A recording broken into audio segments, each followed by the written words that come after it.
बच्चे लोग ट्रायड्स का मतलब क्या होता है? ट्रायड्स का मतलब कुछ तो तीन से लफड़ा है। देखो सिंपल है, राजू, फरहान और रैंचो, इसलिए चिल्ला चिल्ला के सबको स्कीम बोलने का नहीं। ये स्कीम किधर तक लागू है? सिर्फ कैल्शियम तक लागू है। Hello students, welcome to our YouTube channel Gyan Sagar classes. तो बच्चों, हमने एक 10th स्टैंडर्ड की एक सीरीज स्टार्ट की थी जिससे हमने फर्स्ट वाला जो चैप्टर था ग्रेविटेशन वो हमने कवर कर लिया था। तो बच्चों लोग, आज अपन अपने साइंस 1 का जो सेकंड चैप्टर है पीरियोडिक क्लासिफिकेशन ऑफ एलिमेंट्स वो आज लेके आने वाले हैं। काफी मजेदार चैप्टर है, बहुत ज्यादा बड़ा भी नहीं होगा लेक्चर, छोटा भी नहीं होगा, एकदम सिंपल लैंग्वेज में ये चैप्टर मैं आपको सबको समझा दूंगा। ठीक है, टॉपिक का नाम तो मालूम, पीरियोडिक क्लासिफिकेशन ऑफ एलिमेंट्स, और ये रहा आपका पीरियोडिक टेबल। ठीक है, ये पीरियोडिक टेबल बच्चे लोग अपने 7th स्टैंडर्ड में भी देखा था, 8th में भी देखा था, 9th में भी देखा था, और वापस बच्चे लोग अपन 10th में भी इसको देख रहे हैं। ठीक है, असल में बता देता हूं मैं आपको कि पीरियोडिक टेबल में होता क्या है। ठीक है, पीरियोडिक टेबल में क्या होगा बच्चे लोग कि हमारे अर्थ के ऊपर, एटमॉस्फेयर में, अर्थ के अंदर कुछ भी चीजें अगर मिलती है वो अपन पीरियोडिक टेबल में डाल देते हैं। समझ में आ गया? मतलब ये जो पीरियोडिक टेबल है इसके अंदर क्या है? ये पीरियोडिक टेबल में बच्चे लोग सब है एलिमेंट्स। क्या है? एलिमेंट्स है इसके अंदर। ये एलिमेंट्स का मतलब क्या होता है कि हमारे अर्थ के अंदर, अर्थ के ऊपर या फिर अर्थ के एटमॉस्फेयर में जितने कुछ भी एलिमेंट्स अपने को मिलते हैं, सोना, चांदी, लोखंड, ऑक्सीजन, कार्बन, बीर्बन, जो कुछ भी दिखता है वो सब के सब इसके अंदर पीरियोडिक टेबल के अंदर डाल दिया है मेरे बच्चों। ठीक है, समझ में आ गया? तो बच्चों लोग, चैप्टर स्टार्ट करने से पहले थोड़ा पीरियोडिक टेबल के बारे में मैं आपको इन्फॉर्मेशन देता हूँ। ठीक है, फिर अपन चैप्टर की ओर बढ़ेंगे। ठीक है, और ये जो मैं अभी इन्फॉर्मेशन दे रहा हूँ ऐसा मत सोचो कि सर क्या टाइम वेस्ट करे, डायरेक्टली टॉपिक पे आ जाओ। बच्चों लोग, मैं टॉपिक पे ही आ रहा हूँ, लेकिन आपके बुक में क्या हुआ है, सब चीजें बाद में दी है और फिर थोड़ा बहुत डिटेल्स सब चीजें बाद में दी है, मैं आपको पहले बता रहा हूँ। ठीक है, समझ में आ रहा है?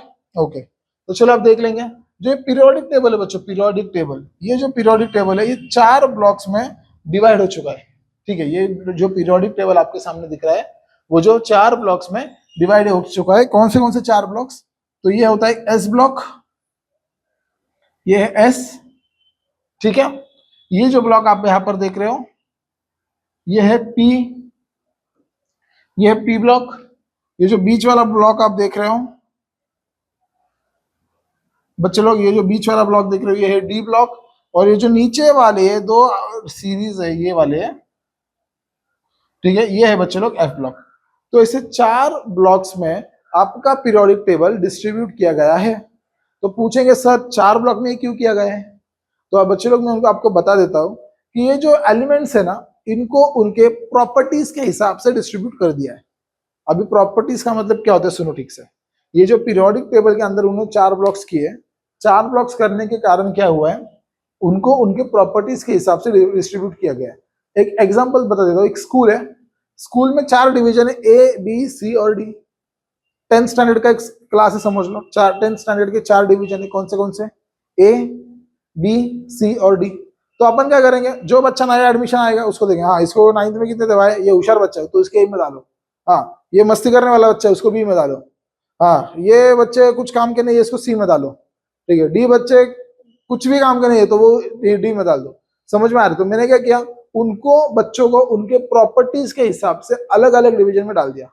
मतलब होशियार वाले बच्चे ए में, मस्ती करने वाले बच्चे सी में, पढ़ाई नहीं करने मस्ती करने वाले बच्चे बी में, पढ़ाई नहीं करने वाले बच्चे सी में। तो मैंने बच्चों की प्रॉपर्टीज से उनको क्या कर लिया, अलग अलग डिवीजन में डाल दिया। सिमिलरली एलिमेंट्स को उनके उनके प्रॉपर्टीज से अलग अलग ब्लॉक्स में डाल दिया। अच्छा, जैसे कि एग्जांपल में बता दो, सारे मेटल्स किधर बैठेंगे भाई, एस और डी में बैठ जाएंगे। सारे मेटल्स किधर आएंगे, एस और डी में मेटल होगा। नॉन मेटल्स किधर आएंगे, पी में आ जाएंगे। समझ में आ रहा है? ठीक है, समझ में आ रहा है? जो मेटल्स थे वो इधर रहेंगे, नॉन मेटल्स थे इधर रहेंगे। जिनके ऊपर पॉजिटिव चार्ज रहेगा उनको एस में डाल दो, जिनके ऊपर नेगेटिव चार्ज रहेगा जिनको पी में डाल दो। तो ऐसे अकॉर्डिंग टू द प्रॉपर्टीज, इनके प्रॉपर्टीज के हिसाब से क्या किया था, इनको डिवाइड कर लिया था, इनको सेपरेट कर लिया था। समझ में आ गया? तो ऐसे 4 ब्लॉक्स बना दिए थे। तो बच्चे लोग, और एक बात बताना चाहता हूं कि पूरे पीरियोडिक टेबल में टोटल एलिमेंट्स कितने हैं? ठीक है, पूरे पीरियोडिक टेबल में मेरे बच्चे लोग टोटल एलिमेंट्स है 118। कितने एलिमेंट्स है? ये सब कुल मिला के कितने एलिमेंट्स है? ये सब कुल मिला के एलिमेंट्स है 118। तो 118 एलिमेंट्स एक ही दिन मिले थे। कह रहे आज सुबह एलिमेंट्स ढूंढने के लिए मैं बैठ गया, और शाम तक मेरे को सारे एलिमेंट्स आ गए, ऐसा है क्या? नहीं। तो इसको सॉरी, तो इसको बच्चे लोग काफी साल लगे। पहला साल गया तो स्टार्टिंग में सिर्फ 30 एलिमेंट से मिले थे। कितने मिले थे? सिर्फ 30 एलिमेंट से मिले थे। तो कुछ साल चले गए तो 63 एलिमेंट्स मिले थे। तो फिर उसके बाद कुछ और साल चले गए, फिर टोटल 118 एलिमेंट्स मिले। ठीक है, अभी भी कुछ एलिमेंट्स ऐसे हैं जो अभी तक जिनके बारे में हमें इंफॉर्मेशन नहीं है कि बहुत रेयर एलिमेंट्स है, वो अभी तक मिले भी नहीं अपने को। मिले भी है तो बहुत रेयर मिले हैं। तो ये जो नीचे वाली सीरीज मैंने मार्क कर दी वो, तो समझ में आ गया। स्टार्टिंग में कितने थे? 30 एलिमेंट्स मिले थे, फिर 63 मिले थे, फिर 118 एलिमेंट्स मिले बच्चे लोग। एक ही दिन मिले थे क्या? नहीं, इसको काफी साल लगे थे। समझ में आ गया? तो ये पीरियोडिक टेबल के बारे में थोड़ी इन्फॉर्मेशन थी। वापस बोल रहा हूँ, 4 ब्लॉक्स में डिवाइड किए थे। कौन से ब्लॉक? एस, पी, डी और एफ। ठीक है, 4 ब्लॉक्स में पीरियोडिक टेबल को क्लासिफाई कर दिया था उनके प्रॉपर्टीज के हिसाब से। किस हिसाब से? उनके प्रॉपर्टीज के हिसाब से। तो फिर बच्चे लोग एक ही दिन एलिमेंट मिले थे क्या? नहीं, पहले 30 मिले, फिर 63 मिले, फिर 118 एलिमेंट्स अपने को मिल गए। ठीक है, ओके। अब और एक बात बच्चे लोग, ये जो पीरियोडिक टेबल में जो एलिमेंट्स डाल दिए हैं, ये एलिमेंट्स कैसे डाल दिए? तो ये elements according to the weight डाल दिए। कैसे डाले हैं? उनके वेट। होप सो ये कलर दिख रहा है क्या रे? है ना, ये कलर दिख रहा है क्या? होप सो वेट के हिसाब से उन्होंने क्या कर दिया, डाल दिया। मैं यहाँ पर दूसरा कलर से लिखता हूँ। कैसे डाल दिए थे? उनके वेट के हिसाब से उनको अरेंज किया था। वेट के हिसाब से मतलब कैसे? अगर सपोज क्लास का सबसे लुकड़ा बच्चा होगा तो पहला नंबर उसका रोल नंबर 1, फिर थोड़ा मोटा आएगा तो रोल नंबर 2, उससे थोड़ा मोटा आएगा तो रोल नंबर 3, उससे थोड़ा और मोटा आएगा तो रोल नंबर 4। तो उसने क्या किया था, मेंडलीव नाम का साइंटिस्ट था जिसने पीरियोडिक टेबल बनाया था। तो भाई ने क्या किया था, सारे एलिमेंट्स को उनके वेट के हिसाब से उसने अरेंज किया था। समझ में आ रहा है? मतलब क्लास का सबसे जिसका वेट सबसे ज्यादा कम हो तो वो फर्स्ट होगा, फिर उसके ज्यादा थोड़ा, फिर उससे ज्यादा ज्यादा ज्यादा ज्यादा, फिर लास्ट में 118वां एलिमेंट जो आएगा भाई वो सबसे ज्यादा मोटा होगा। ठीक है, पूरे क्लास का मोटा बच्चा कौन सा होगा तो वो 118 एलिमेंट वाला होगा। ठीक है, समझ में आ गया क्या? तो मेंडलीव ने क्या किया, अकॉर्डिंग टू द वेट उनका ऑर्गेनाइज किया। कैसे किया वो देख लेंगे। चलो ये मैं रब कर देता हूँ जरा। ठीक है, ये समझ में आ गया? एसपीडीएफ तुमको समझ में आया क्या सीन है? ठीक है, एसपीडीएफ समझ में आ गया? ओके, एलिमेंट्स कैसे प्रॉपर्टीज के हिसाब से उनको डिस्ट्रीब्यूट किया गया है बच्चों, ये भी ध्यान में रखो। ओके, अब यहाँ पर और एक चीज देखने का आप लोगों को, यहाँ पर देख लो, ये जो एलिमेंट है यहाँ पर, ये है 1 जिसका वेट सबसे ज्यादा कम है, फिर ये है 2, फिर ये है 3, 4, 5, 6, 7, 8, 9, 10, वापस इधर 11, 12, 13, 14, 15, 16, 17, 18, वापस इधर 19, 20, ऐसे किए। तुम ऐसा मत बोलो 1 2 3 4 ऐसा है, नहीं गधे लोग। 1 2 3 4 ऐसा नहीं भाई, 1 2 3 4 ऐसा किया। समझ में आ गया? ऐसा नहीं बिटल है उसने ऐसा बिटल एलिमेंट्स। ठीक है, ये बात ध्यान में रखने का। समझ में आ गया? ओके, ठीक है। तो बच्चे लोग अपने को अभी पीरियोडिक टेबल के बारे में थोड़ी बहुत इंफॉर्मेशन मालूम हो चुकी है। इसको मैं थोड़ी बहुत ही बोलूंगा और बहुत इंफॉर्मेशन अपने को देखने की भी बच्चों। ठीक है, तो चलो देखते हैं। एक साइंटिस्ट था जिसका नाम था डॉबेनियर मामू। ठीक है, इसको मैं थोड़ा इधर ले लेता हूं, इसको हटवा देता हूं उधर से थोड़ा। क्या नाम था भाई का? भाई का नाम था डॉबेनियर मामू। उसने बनाया था एक लॉ जिसका नाम है डॉबेनियर ट्रायड्स। क्या बना था उसने लॉ? Is it visible? इसका नाम क्या है? डॉबेनियर ट्रायड्स। बच्चों, ट्रायड्स का मतलब क्या होता है? ट्रायड्स का मतलब कुछ तो 3 से लफड़ा है। ट्रायड्स मतलब क्या? Related to somewhat 3। ठीक है, ट्रायड्स का मतलब क्या? Related to somewhat 3। तो ये जो डॉबिनियर नाम का साइंटिस्ट है, भाई ने क्या किया बता देता तुमको कि उसने क्या किया। वो क्या बोलता है कि सपोज अगर 3 एलिमेंट्स है अपने पास, ये मैं ले लेता हूँ, एक लेता हूँ लिथियम, एक लेता हूँ सोडियम और एक लेता हूँ पोटेशियम। वो क्या बोलता है वो अब ठीक से देख लेंगे। वो बोलता है पहला वाले का और तीसरे वाले का। डॉबिनियर क्या बोलता है वापस सुनो, पहला वाले का और तीसरा वाले का वेट ले लिया और उसका एवरेज निकाल दिया। पहला वाले का और तीसरे वाले का वेट का एवरेज निकाल दिया तो मेरे को दूसरे वाले का वेट मिल जाएगा। ठीक है, समझ में आ गया? देखो सिंपल है। राजू, फरहान और रैंचो है ना, 3 दोस्त है। एक है राजू, एक है फरहान, एक है रांचो। कलर दूसरा ले लेता हूं भाई। एक है राजू, ये है फरहान और ये रांचो। 3 दोस्त है।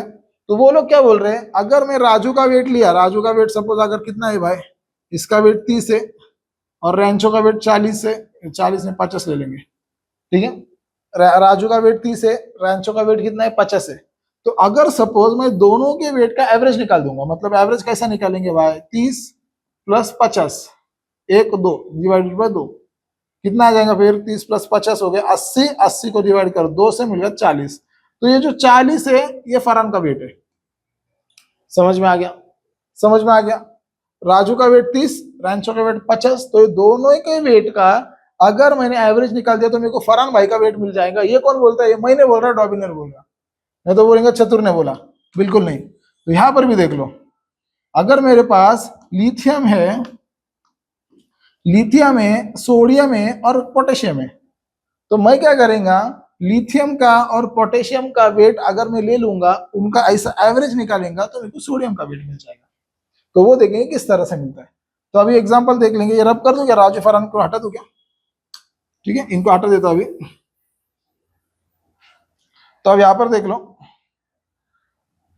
लिथियम का वेट कितना है, lithium plus potassium divided by 2, किसका वेट मिलेगा अपने को, सोडियम का, है ना, सोडियम का वेट मिलेगा। लिथियम का वेट कितना देखो यहां पर लिखा है, लिथियम का वेट है 7.0 प्लस पोटेशियम का वेट देखो कितना है, पोटेशियम का वेट है 39.0, है ना, 39 कुछ तो है भाई, समझ लो। अभी इसको मैं क्या करूंगा, 39.0 डिवाइड बाय, मैं इसको 2 कर दूंगा। अब इसका कैलकुलेशन कितना है, 39 + 7 कितना आएगा भाई, 46 डिवाइड बाय 2 = 23। तो सोडियम का वेट मेरे को जो मिला वो कितना, 23। यहाँ पर भी तुम देख सकते हो, ठीक है, देखो कितना दिया है, 23 दिया है, देखो जूम करके देखो, कैसा भी देखो, इधर 23 दिया है, समझ में आ रहा है। तो सोडियम का वेट कितना आया, 23 आया, समझ में आ गया, समझ में आ गया क्या, ओके। तो ये कौन बोलता है, ये डॉबिनर बोलता है, ठीक है, कौन बोलता है, डॉबिनियर ट्रायड्स बोलता है। उसने और एक एग्जांपल दिया था अपने को, भाई ने अपने को और एक एग्जांपल दिया था, ये मेरा, ये लिख लो जल्दी, स्क्रीनशॉट मार रहा हूँ, देखो स्क्रीनशॉट मार लो जल्दी, ठीक है। चलो, तो अभी मैं दूसरा तुमको बोल देता हूँ।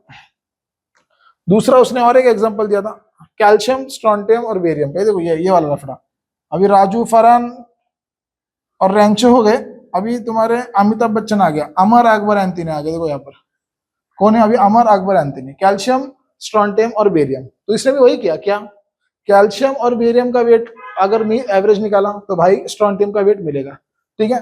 देखो स्ट्रॉन्टियम का वेट मांगता ना, स्ट्रॉन्टियम का वेट मांगता कितना है, वैसा निकलेगा, कैल्शियम का वेट प्लस बेरियम का वेट डिवाइडेड बाय 2। अभी कैल्शियम का वेट कितना है, 40.08 प्लस बेरियम का वेट कितना है, 137.33 डिवाइडेड बाय, इसको मैं क्या करेंगे बच्चे लोग, इसको डिवाइडेड बाय में क्या कर देंगे, इसको 2 कर देंगे। तो इसका जो कुछ भी आंसर आएगा वो आएगा आपको 88 के आसपास आ जाएगा, जो किसका वेट है, जो स्ट्रॉन्टियम का वेट है। किसका वेट मिलेगा मेरे को, स्ट्रॉन्टियम का वेट मिलेगा, समझ में आ गया। तो ये हो गया अपने डॉबिनियर ट्रायड्स, समझ में आ गया क्या, ये क्या है बच्चे लोग, ये है अपना डॉबिनियर ट्रायड्स, ओके। डॉबिनियर के बाद खत्म, डॉबिनियर की बात खत्म, ओके। तो डॉबिनियर मामू ने अपने को जो कुछ भी बताया वो अपने पढ़ लिए। डॉबिनियर आया तो समझ लेने का कौन आया, राजू, फरहान, रेंचो। राजू का वजन लेने का, रेंचो का वजन लेने का, दोनों का वजन एवरेज निकालने का, फरहान का वजन मिल जाएगा, ठीक है। अमर अकबर एंथनी भी तुम ध्यान में रख सकते, ठीक है। चलो अब नेक्स्ट दूसरा लॉ देख लेंगे। दूसरा लॉ कौन है, दूसरा लॉ क्या है, देखो दूसरा वाला अपना लॉ है न्यूलैंड्स लॉज ऑफ ऑक्टेव्स। और एक साइंटिस्ट था न्यूलैंड्स लॉज ऑफ ऑक्टेव्स। अब ये न्यूलैंड मामू ने, ये चाचू अपना, ठीक है, मामू नहीं है, मामू अपना डॉबिनियरिस्ट था। न्यूलैंड चाचू क्या बोलता है, देखो न्यूलैंड्स लॉज ऑफ ऑक्टेव्स। ये जो ऑक्टेव्स है ना, ऑक्टेव्स, ये octaves is somewhat related to art. Dobereiner ने क्या बोला था, डॉबिनियर बोला था कि डॉबिनियर ने ट्राइड्स दिया था, ट्राइड्स मतलब समवॉट रिलेटेड टू 3, है ना, अमर अकबर एंथनी, राजू, फरहान, रेंचो। यहाँ पर क्या था, Newland laws of octaves, octaves मतलब रिलेटेड टू आर्ट, ठीक है। आर्ट क्या अभी यहाँ पर अपन देख लेंगे। तो ये पीरियोडिक टेबल है। तो वो बोलता क्या, देखो न्यूलैंड्स क्या बोलता है, ठीक से सुनो, बहुत ही सिंपल लैंग्वेज में बोलता है भाई। वो क्या बोलता है कि हर फर्स्ट और एथ एलिमेंट, वो दोनों की प्रॉपर्टी सेम है। समझा क्या, देखो समझा रहा अभी यहाँ पर, देखो यहाँ पर लिथियम है, यहां से आगे मैं 8 की गिनती चालू कर दूं, लिथियम है, यहां से आगे मैं 8 की गिनती चालू करूं, कैसे 1 2 3 4 5 6 7 8, समझ में आ गया। लिथियम के आगे मैं 8 की गिनती चालू करूं, क्या 1 2 3 4 5 6 7 8, तो किधर आया, 8वां इधर आया। तो वो क्या बोल रहा है, पहला और 8वां ये दोनों भाई भाई, ये दोनों के प्रॉपर्टीज क्या है, ये दोनों के प्रॉपर्टीज क्या है, same. Is this colour visible there? तो दोनों के प्रॉपर्टीज क्या है, सेम है। समझा या नहीं समझा? वो क्या बोलता है, हर पहला एलिमेंट और उधर से गिनती शुरू करो 8वां एलिमेंट, दोनों भाई भाई, दोनों के प्रॉपर्टीज क्या है, सेम है। मतलब इधर से मैं गिनती चालू कर दूंगा, पहला बच्चा छोड़ दो, दूसरा, पहला, दूसरा, तीसरा, चौथा, पांचवा, छठवां, सातवां, 8वां, तो जो 8वां बच्चा है और जो पहला बच्चा है दोनों क्या है, भाई भाई। तो इधर ही है, पहला इधर से गिनती चालू कर दो 1 2 3 4 5 6 7 8, इधर आ गया, तो ये दोनों के प्रॉपर्टीज क्या है, सेम है। विश्वास नहीं बैठता, और एक बार देख लो, उसने और एक एग्जांपल दिया। वो क्या बोलता है, वापस बेरिलियम से भी स्टार्ट कर भाई। वो क्या बोलता है, बेरिलियम से भी स्टार्ट कर, कलर मस्त वही ले लेंगे, इंकी पिंकी पॉन्की। देखो यहां से क्या करने का, अभी अपने को नंबरिंग स्टार्ट करने का, कैसा 1 2 3 4 5 6 7 8 आ गया इधर। बेरिलियम के आगे क्या चालू किया, बेरिलियम छोड़ दिया, 1 2 3 4 5 6 7 8। तो ये क्या बोलता है, ये दोनों भाई भाई, प्रॉपर्टीज, प्रॉपर्टीज क्या है दोनों के, सेम। तो जो पहला एलिमेंट है और जो 8वां एलिमेंट आ गया, वो दोनों के प्रॉपर्टीज क्या थे भाई लोग, सेम थे। ठीक है, तो ये था अपना न्यूलैंड्स चाचू का लॉस था, किसका, ऑक्टेव्स का। समझ में आ गया, ओके। अब बच्चे लोग, ये जो कंसेप्ट थी, तुम बोलेंगे सर अभी मैं इधर लेता 1 2 3 4 5 6 7 8, दोनों भाई भाई क्या, नहीं, ये दोनों भाई भाई नहीं है। क्यों? क्योंकि ये जो स्कीम है, ये स्कीम इधर तक ही लागू है, ये स्कीम किधर तक लागू है, ये स्कीम सिर्फ कैल्शियम तक ही लागू है। किधर तक लागू है, कैल्शियम, ये स्कीम कैल्शियम तक ही लागू है, ध्यान में रखने का। कैल्शियम का एटॉमिक नंबर है 20, 20 के आगे ये स्कीम लागू है क्या, नहीं है। इसलिए चिल्ला चिल्ला के सबको स्कीम बोलने का नहीं, ये स्कीम किधर तक लागू है, सिर्फ कैल्शियम तक लागू है। समझ में आ गया, न्यूलैंड लॉज ऑफ ऑक्टेव समझ में आ गया। ठीक है बच्चों, तो आज के लिए बस इतना ही काफी है। नेक्स्ट लेक्चर में अपन मिलेंगे, वापस देख लेंगे मेरिट्स एंड डीमेरिट्स, देख लेंगे मेंडलीव्स के।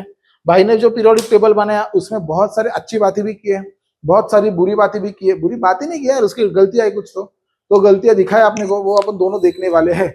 एग्जाम में दोनों में से एक आएगा, मेरिट्स या फिर डीमेरिट्स, एक तो कुछ आने वाला है। तो अपन चलो मिलते हैं नेक्स्ट लेक्चर में, तब तक के लिए bye, thanks for watching, do like and subscribe our channel, thank you.